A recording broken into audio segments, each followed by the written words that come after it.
guys on the last day of the pilgrimage in England. God bless. I work for CCLA, the Church and Charity Specialist, and I was walking back from the Carbon Disclosure Project one day, and I suddenly had an idea that shareholder resolutions could play a very positive role in stewardship.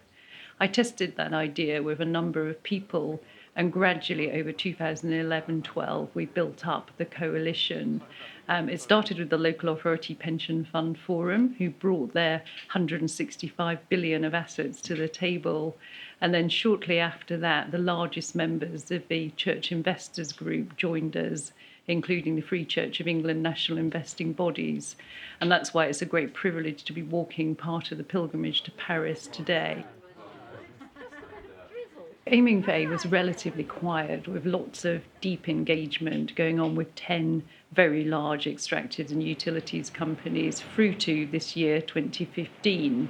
And we filed shareholder resolutions at BP and Shell, and we were delighted to get over 98% of the vote at those AGMs. And the engagement with those two companies continues. This is a long stewardship journey. It's a multi-decade transition to a low-carbon economy. But we've also moved on to thinking about shareholder resolutions for the mining companies and also starting to do some interesting work overseas. In terms of US, we had investors over there who've been working with a lot of the oil and gas majors reached out to us and wanted to strategize together in terms of what they'd been working on and what we'd achieved at BP and Shell. And we're now having very deep discussions about what we could do next. In terms of continental Europe, that's closer to home, and we expect within a year that Aiming for A UK will have become Aiming for A Europe, and we have an embryonic sister organisation covering continental Europe building as we speak. That, of course, is primarily focusing on electrical utilities companies and the oil and gas majors on the continent.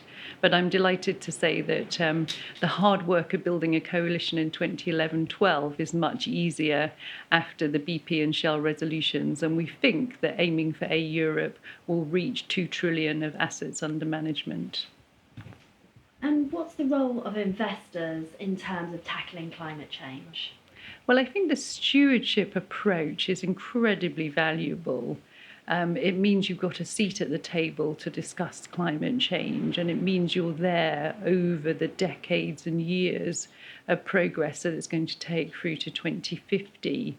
I think in terms of COP21, the climate negotiations, there's actually effectively a gap between 2016 and 2020 where all the non-state actors, the businesses, the investors, the cities, will have an incredible role to play to keep the momentum building through to when the negotiations become legally binding in 2020.